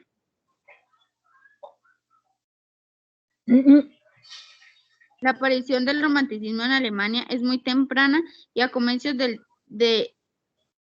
siglo XIII se dieron rasgos prerrománticos en los poetas paisajistas, y en el tercer cuarto de dicho siglo surge con fuerza un movimiento Sturm und Drang, tempestad e ímpetu, que se opuso al racionalismo neoclásico para exaltar la rebeldía de la juventud, la pasión y la intuición creadora en el siglo XIX. Tras las guerras contra Napoleón se da una involución conservadora y se refieren a destacar los rasgos de identitarios y nacionales y la tradición y el folclore como aspectos que revelan el espíritu de un pueblo.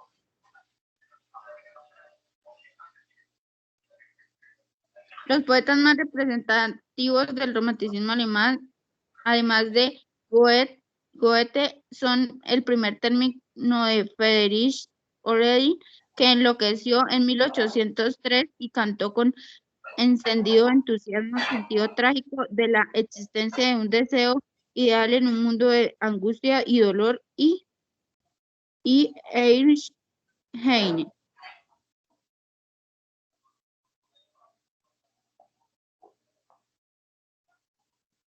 Goethe fue un poeta, novelista, dramaturgo y científico alemán que ayudó a fundar el romanticismo, movimiento al que influenció profundamente. Fue el más grande hombre de las letras alemán y el último verdadero hombre universal que caminó sobre la tierra. Su obra, que abarca géneros como la novela, la poesía lírica, el drama e incluso controvertidos tratados científicos, dejó una profunda huella en los importantes escritores, compositores, pensadores y artistas posteriores, siendo incalculable en la filosofía alemana posterior y constante fuente de inspiración para todo tipo de obras.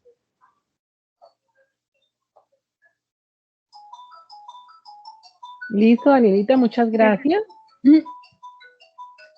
Damos la palabra a Carol Juliet Rojas. Creo que está Carol y está...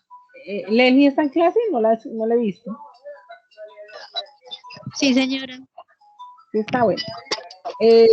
Carol, Leslie y Slendy, y terminamos las exposiciones ahí. Como obviamente, pues hoy ya hemos trabajado muy juiciosos 3 horas de clase. El jueves tendríamos entonces la evaluación de estos temas.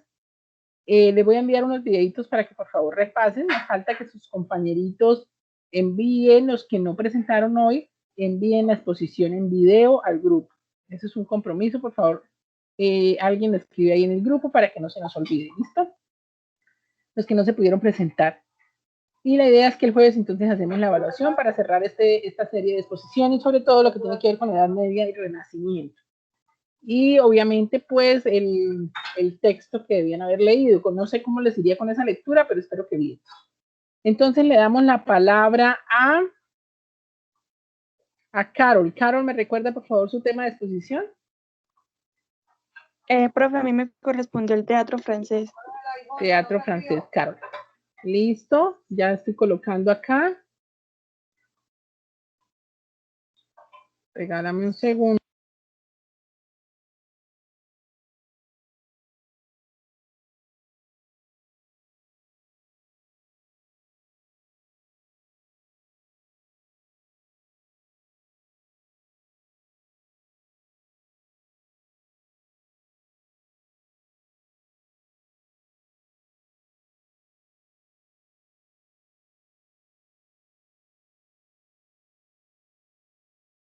A mí me correspondió el teatro francés. ¿No me la puede pasar?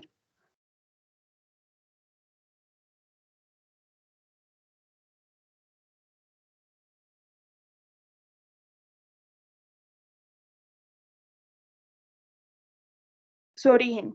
El teatro francés se considera como el origen del teatro moderno. Eh, Surgieron importantes obras que aún son puestas en escenas en los teatros más importantes. En los primeros intentos de obras de teatro, los actores utilizaban pelucas y solían interpretar a otros personajes totalmente distintos a lo que son en la realidad.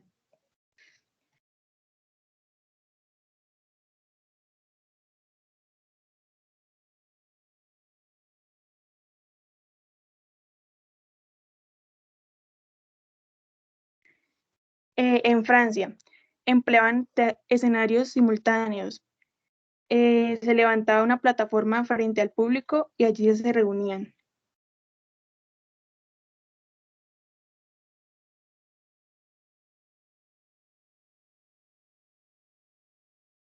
Desarrollo del teatro francés a finales del siglo XVI.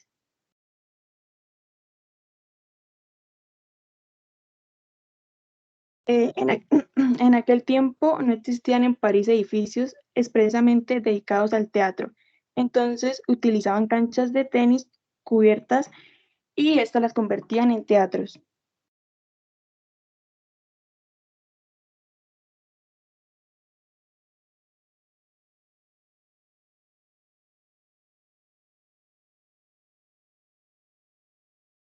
La fuerte influencia italiana en Francia llevó a popularizar representaciones a las que fueron denominadas ballets.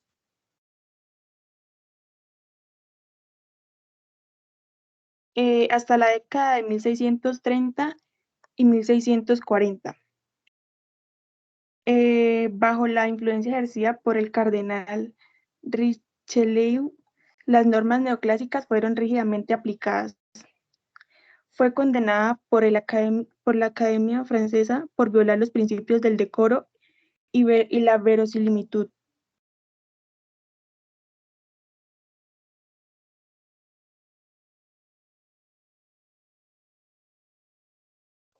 Está como demoradito el internet, Carol, pero vamos a ir.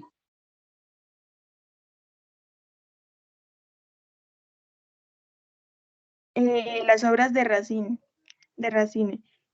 combinaban con éxito la belleza formal de la estructura y el verso clásico con temas mitológicos para crear obras austeras de elevado estilo.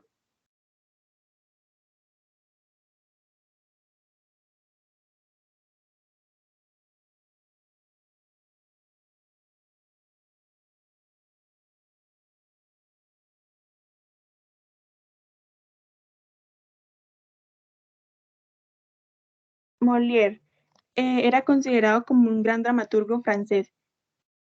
Sus farsas y comedias de costumbre reciben en su mayoría una influencia directa de la comedia.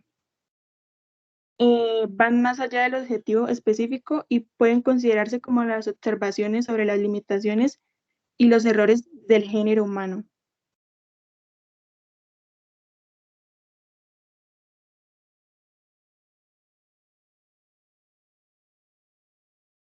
Molière fue también un actor cómico de excepción en su tiempo.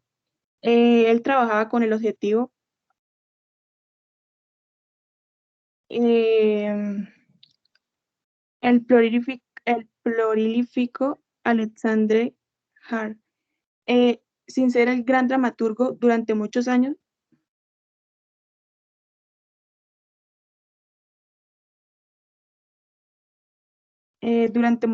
fue el poeta a sueldo. de diversas compañías de cómicos de la lengua. Él contribuyó a crear un nuevo teatro. A final de su vida, su estilo parece envejecido y conoce gran éxito de los poetas.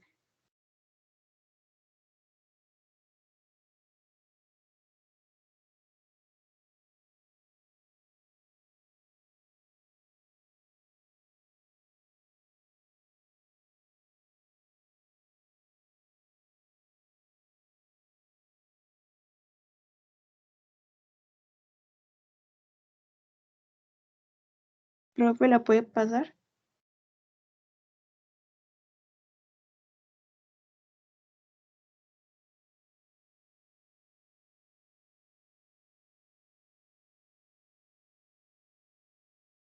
Se consolida plenamente el teatro en París, con la generación de Pierre, compuesta por un gran número de dramaturgos nacidos en la primera década de los siglos XVII.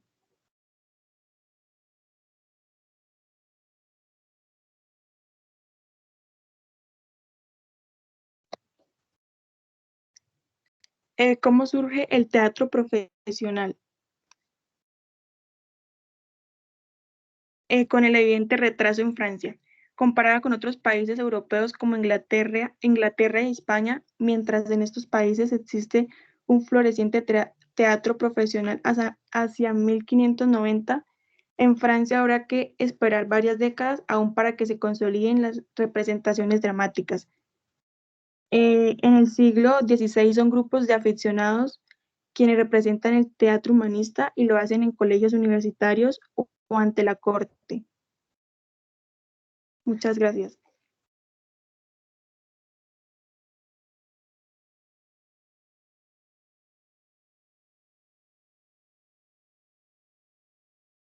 Listo, gracias, Carol. Es importante reconocer entonces que los géneros del teatro tenemos la tragedia, que se trabajaron en la época, la comedia como tal y el drama sentimental. ¿Listo? Eso es importante tenerlo. Continuamos con Leslie y a Leslie le corresponde Jean Racine. ¿Listo, Leslie? Estamos un poquito demoraditos con el internet porque les está llegando como muy tarde la señal a ustedes. Esperemos mejorar. Para algunos fue más fácil que para otros. Listo, Leslie, ¿la escuchamos? Bueno, hoy les voy a hablar sobre Jean Racine. ¿La puede pasar, profe? Ya vamos. Jean Racine nació en Francia en 1639 y murió en París en 1699. Huérfano desde muy joven, educado por sus abuelos. En 1658 inició sus estudios de filosofía. Se alejó de la influencia de sus antiguos maestros y se introdujo en círculos de literatos y vividores.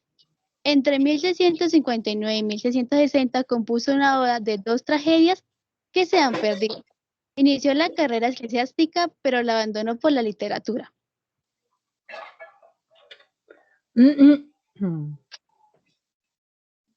¿La puede pasar, profe?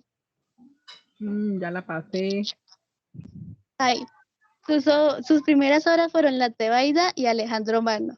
Fueron representadas por la compañía de Molière, no sé si se diga así. Eso, Molière. En 1667 presentó Andromaca y se convirtió en viral para la Corneille. Sí. Alcanzó la cumbre de sus éxitos literarios en 1672 y 1675. Su carrera culminó con la emisión en 1672 en la Academia de Francia. En 1676 publicó su recopilación de sus obras completas, que incluía ciertas modificaciones de los textos. Sus obras fueron las tragedias de asuntos griegos, La Tebaida en 1664, Alejandro Magno en 1665, Andromaca en 1677, Ifigenia en 1674, Freda en 1677. Frases celestes. La inocencia no tiene nada que temer. Los más desgraciados son los que lloran menos. Muchas gracias. Bueno, sí, este autor es importante resaltar, espérame a ver si tengo el micrófono en silencio, no, que la obra más representativa fue Fedra, ¿no? Y en ella, pues Fedra, que era la segunda esposa del héroe Teseo, se enamora de su hijastro, Hipólito. Pero este, pues la repudia porque no quiere tener, pues, problemas. Bueno, entonces esa es una obra porque los invito a leerla. Continuamos entonces con Slendy. Gracias, Leslie. Slendy, su tema fue Molière, ¿verdad?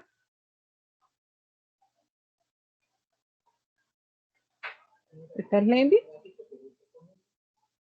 ¿Slendy? No está Slendy.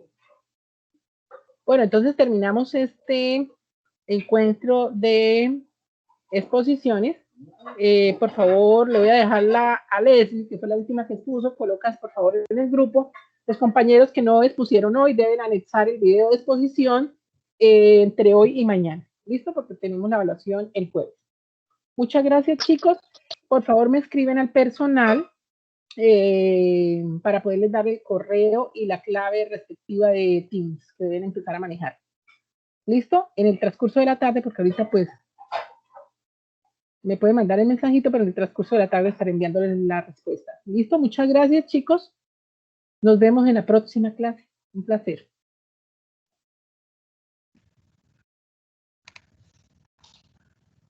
Bueno, profe, gracias. Gracias, Gracias, profe. profe. Hasta Hasta luego. luego. Gracias, profe.